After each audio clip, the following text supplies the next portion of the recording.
Dámy a páni, dovoľte, aby som vás privítal na dnešnej tlačovej konferencii, ktorú sme zvolili na tému Nedovolme rozklad bezpečnostného aparátu štátu.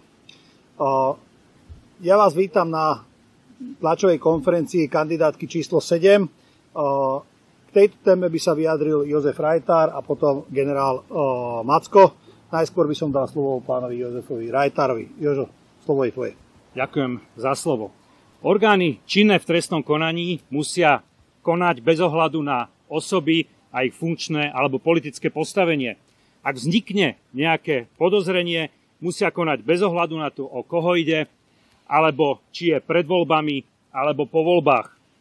Samozrejme, musia postupovať podľa zákona a musia si vedieť obhájiť svoje kroky v rámci trestného konania. Robert Fico a jeho spolustraníci či kumpáni sú nervózni. Je to ale výlučne ich problém. To, s kým sa stýkajú a čo robia.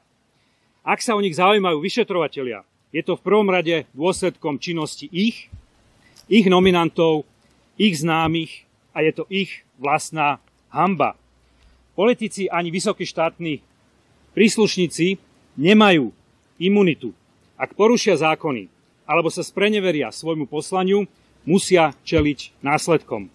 Naše zoskupenie na spoločnej kandidátke číslo 7 dôrazne odmieta akýkoľvek nátlak a vyhrážky orgánom činným v trestnom konaní.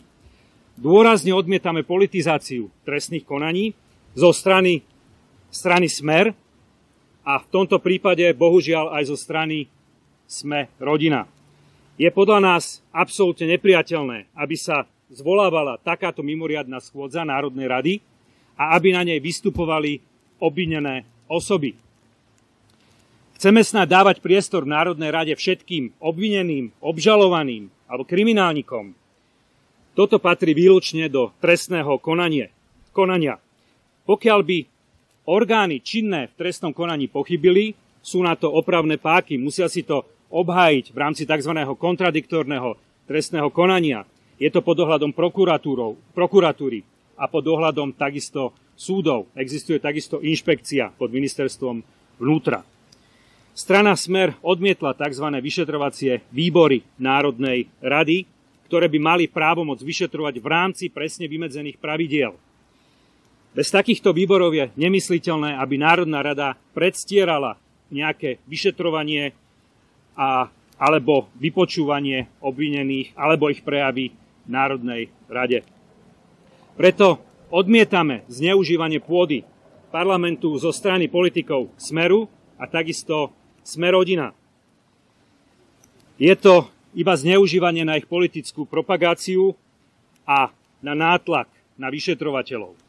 Vyzývame všetkých demokratických politikov, aby nepodporili otvorenie takejto mimoriadnej schôdze a nedovolili zneužívanie parlamentu na odstránenie právneho štátu. Nech sa páči, generál Macko. Ďakujem pekne. Dámy a páni, Slovensko sa prepadá na úroveň niekde Nigeru alebo Sudánu, kde si bezpečnostné zložky rozhodujú o tom, koho odstránia od moci alebo koho dosedia k moci a kde politici zneužívajú tieto bezpečnostné zložky.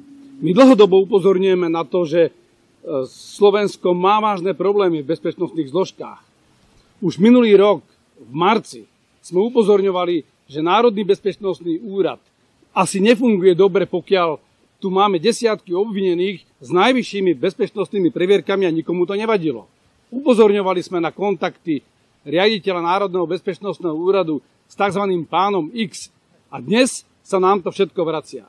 Túto hanbu sme si mohli ušetriť, keby vtedajšia koaličná vláda, od ktorej si všetci občania sľubovali, že prinesie zmenu, že urobí poriadok v krajine a že naozaj odstráni to, čo tu zanechal Robert Fico a jeho 12 rokov vlády, kedy vlastne prenikli do všetkých bezpečnostných zložiek, ovládli bezpečnostný aparát, robili si s ním, čo chceli a ich kandidáti a nominanti de facto zneužívali tieto funkcie na svoje vlastné súkromné biznisy.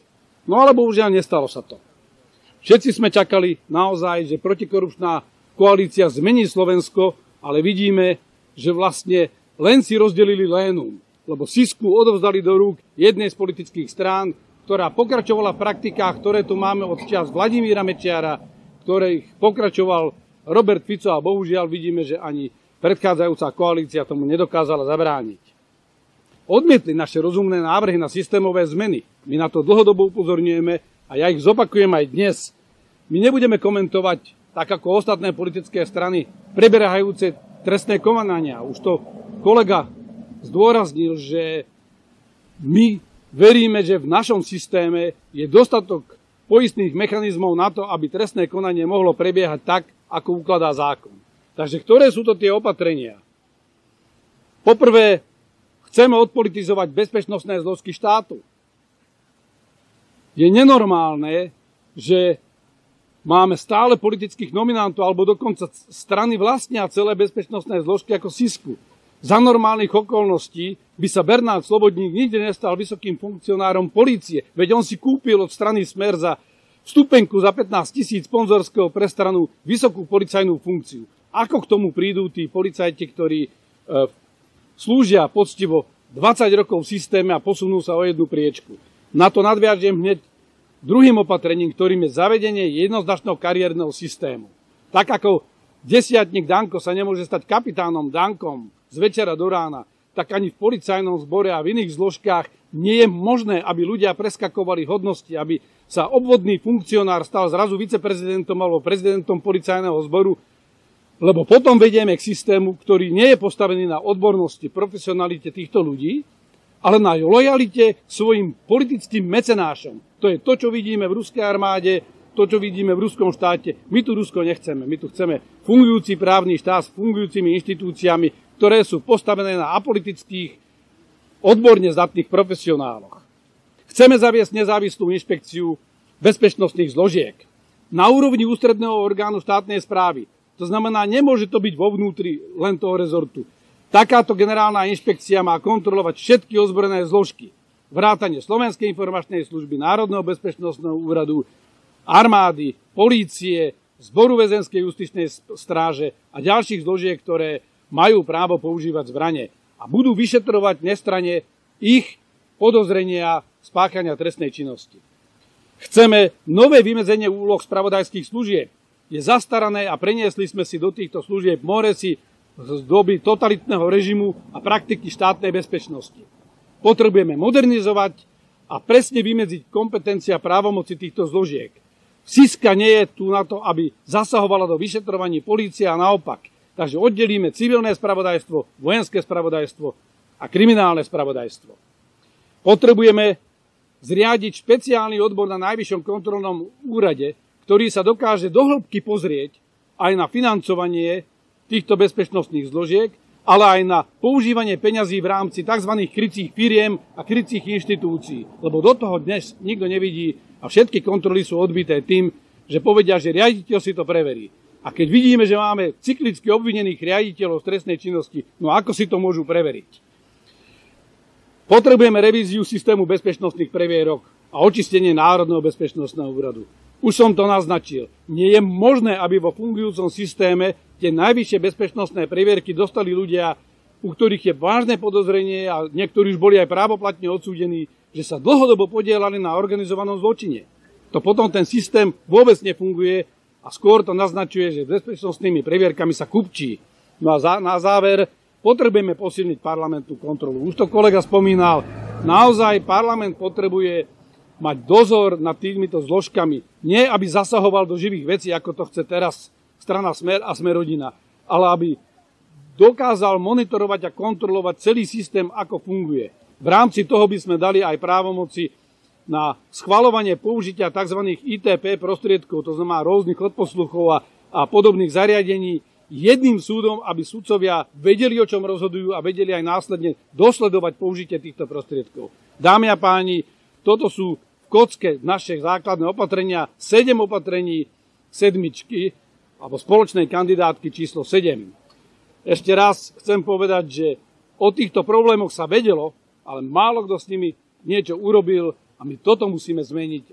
Preto si myslíme, že ak chcete zmenu na Slovensku a chcete, aby naše bezpečnostné zložky slúžili vám, občanom, a slúžili štátu a nie svojim politickým sponzorom alebo svojim kriminálnym záujmom, tak voľte číslo 7. Kandidátku odhodlaných ľudí, ktorí majú svoj príbeh a ktorí sú garanciou toho, že my neustúpime a veci dotiahneme do konca. Ďakujem. Dámy a páni, ja by som snad dodal len jednu maličkú skutočnosť. Robertovi Ficovi a každému, kto dneska chce otvárať túto mimoriadnu schôdzu, nejde o budúcnosť tejto krajiny. Ide o záchranu svojej vlastnej kože.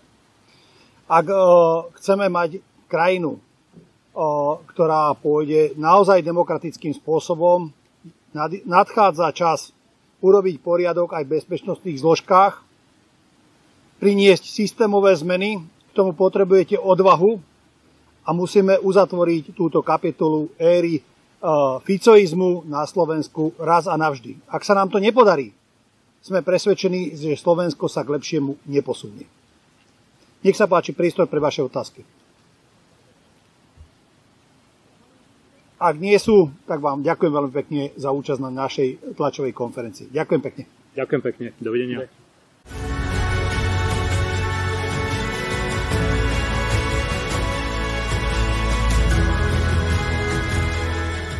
Dajme našu krajinu do poriadku od základov. Odborne, slušne a zodpovedne.